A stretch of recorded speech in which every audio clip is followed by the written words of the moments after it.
Thank you. I will stand here because when I stand there, then the speakers will not see. I present a very long paper, 200 pages.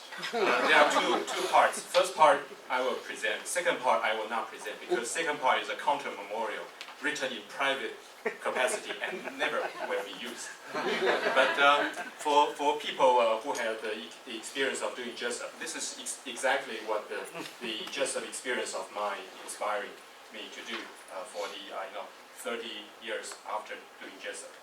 Now I'm talking about the efficacy of this award, and I doubt that this award will be legally effective. The focus of this Philippines claims, there are 5 focuses. First is Philippines challenges the U-shaped line, its legality under UNCLOS. Second, Philippines wants the tribunal to ascertain the legal status of 8 maritime features occupied by China in West Philippine Sea. Third, Philippines wants tribunal to declare that China has trespassed in Philippines, EEZ, and continental shelf. Fourth, the maritime confrontations happening in 2 sites. First, Scarborough Shoal, and second Thomas Shoal. And the final focus of this claim is mischief reef land reclamation, the legality of that. Now, for the first group of these Philippine claims, for attacking U-shaped lines, its legality under UNCLOS, the Philippines says that China's maritime entitlements in the South China Sea, like those of the Philippines, may not extend beyond those permitted by the UNCLOS. Secondly, China's claims to sovereign rights and jurisdiction and to historic rights with respect to the maritime areas of the South China Sea encompassed by the U-shaped line are contrary to the convention and without lawful effect to the extent that they exceed the geographic and substantive limits of China's maritime entitlements under UNCLOS. It's very long, it's very hard to understand. Basically, in short, Philippines says that U-shaped line is Chinese maritime boundary in the South China Sea. Means that China claimed to exercise marine jurisdiction in the water enclosed by the U-shaped line, which is wrong in the eyes of UNCLOS. But suppose Philippines loses the case, what would Philippines say? My argument would be that Philippines will not comply with the award. Why? Because Philippines will say, U-shaped line remains unlawful and still shall be deleted. If Philippines loses the case, supposedly Philippines should respect the U-shaped line. Philippines should stop complaining about the U-shaped line. However, Philippines will not do that. Why? Because Philippines will say the award may not endorse Chinese territorial claims in the West Philippine Sea. Why? Because this tribunal is not authorized to settle territorial dispute between the 2 countries. So this tribunal's award may not be considered as endorsement of Chinese territorial claims in the Western Philippine Sea. And then this tribunal award may not be interpreted as a vindication of China's maritime entitlements in the Western Philippine Sea because China has no territorial sovereignty for all those maritime features. How could China have maritime entitlements? If that is so, then China has no territorial water, has no EEZ, has no continental shelf in the Western Philippine Sea. In that case, if we treat U-shaped line as a boundary of China's maritime claims, it is still groundless. So Philippines can still attack Chinese, so-called Chinese claim of U-shaped line as a maritime claim. And then, if U-shaped line is interpreted as a Chinese territorial claim in the South China Sea, it is still unjustified because this award does not endorse Chinese territorial claim.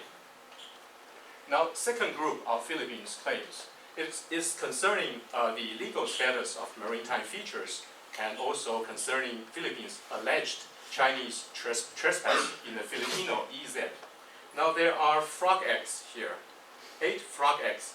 If you drink bubble red tea in Taiwan, you will drink the purples, and it look like a frog egg But frog egg is disgusting. But here I use a frog egg to describe the location of those 8 maritime features identified by the Philippines. 2 groups, Scarborough Shoal, Johnson Reef, Pitcairn Reef, and Fiery Cross Reef are considered by the Philippines as rocks, not island.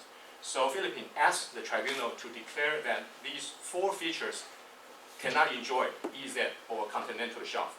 And then Mischief Reef, Second Thomas Shoal, Gavin Reef, McKinnon Reef, and Subi Reef are considered by the Philippines as low tide elevations. So China, and also those low tide elevations are not located in Chinese continental shelf because China does not have any maritime feature worthy of producing EZ and continental shelf.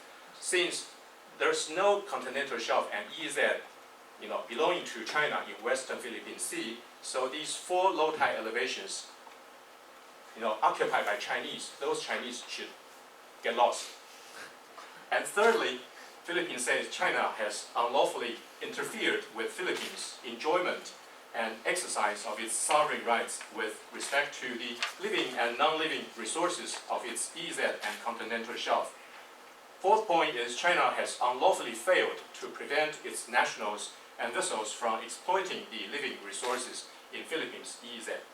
In short, the Western Philippine Sea are not Chinese EZ and continental shelf, but China consider it as its EZ and continental shelf, and Chinese prevent Philippines from enjoying its own EZ, and China enjoy the EZ sovereign rights and jurisdiction in this area. What if Philippines loses the case? It would say, first, even if those maritime features are held capable of generating territorial water, EZ, and continental shelf, those maritime zones are not Chinese. Why? Because this award cannot endorse China's sovereignty over those 9 features and the remaining features claimed by China in Spratly Islands group. So, West Philippine Sea is still Philippines' EZ, not China's EZ. Then, China still has no legal grounds to enjoy EZ sovereign rights in West Philippine Sea. China still has no ground to prevent Philippine people from enjoying their EZ benefit in the Western Philippine Sea. The third group of Filipino claims concerning Scarborough Shoal. First, Philippines says China has unlawfully prevented Philippine fishermen from doing their traditional fishing activities. Secondly, Philippines says China has violated its UNCLOS obligation to prevent and preserve marine environment. Thirdly, Philippines says China has violated UNCLOS by operating its law enforcement vessel, dangerously causing serious risk of collision to Philippine vessels navigating nearby. What if Philippines loses the case? It would say its protest and countermeasures against those China's actions in the waters will still be justified. Why? Because Filipino territorial sovereignty over Scarborough Shoal and its adjacent water cannot be affected by the award. So China has only the right of innocent passage. China is not a coastal state. Philippines is the coastal state. And China may not prevent Filipino fishing activities in Filipino territorial water, or China will violate Article 18 of UNCLOS. Chinese fishing activities in Filipino territorial water also violate UNCLOS articles. Filipino law enforcement vessels have the right to stop China's fishing activities in Filipino territorial sea, and Filipino law enforcement activities shall be respected by China's counterparts, and then Chinese vessels exercising innocent passage may not cause near collision incidents against Filipino vessels. Now, fourth group of Filipino claims concerning Second Thomas Shoal and Mischief Reef. For Second Thomas Shoal, Philippines says China has violated its UNCLOS obligation concerning marine environmental protection. China interfered with the Philippines' rights of navigation. Thirdly, China prevent the rotation and resupply of Filipino personnel on board this broken ship. And fourthly, China endanger health and well-being of Philippine personnel. For Mischief Reef, Philippines says that China violated UNCLOS rule concerning artificial islands, installations, and structures. China violated China's duties for marine environment protection, and there is an unlawful appropriation by China of this low tide elevation in violation of UNCLOS.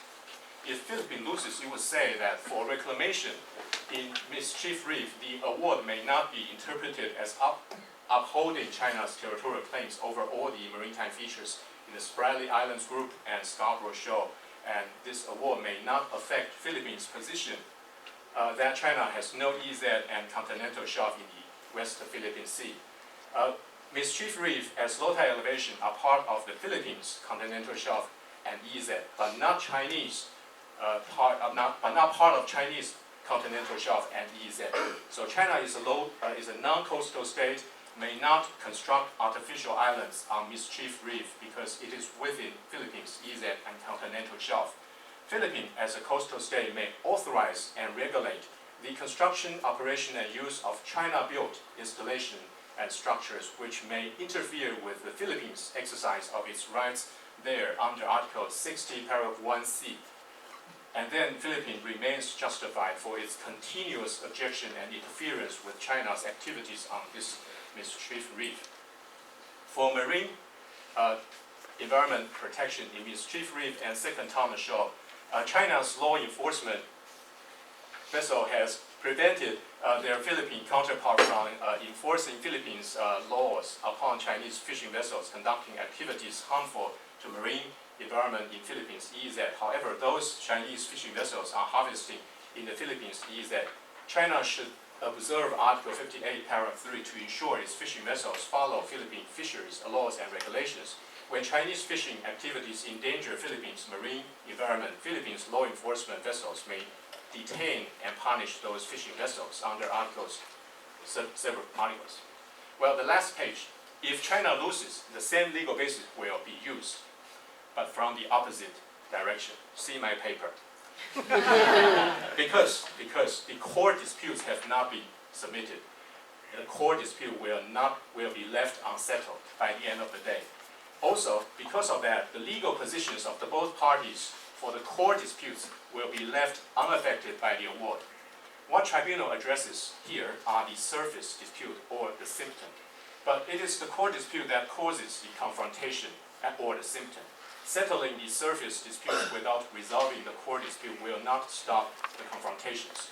The losing party in the arbitration will be legally justified to continue its disputed yet overruled activities based on its unaffected legal position for the core dispute. Therefore, this arbitration will be legally ineffective. It's not about bullying. It's not about non-compliance of the award by the losing party. Therefore, it's easier to understand why China does not participate. Thank you.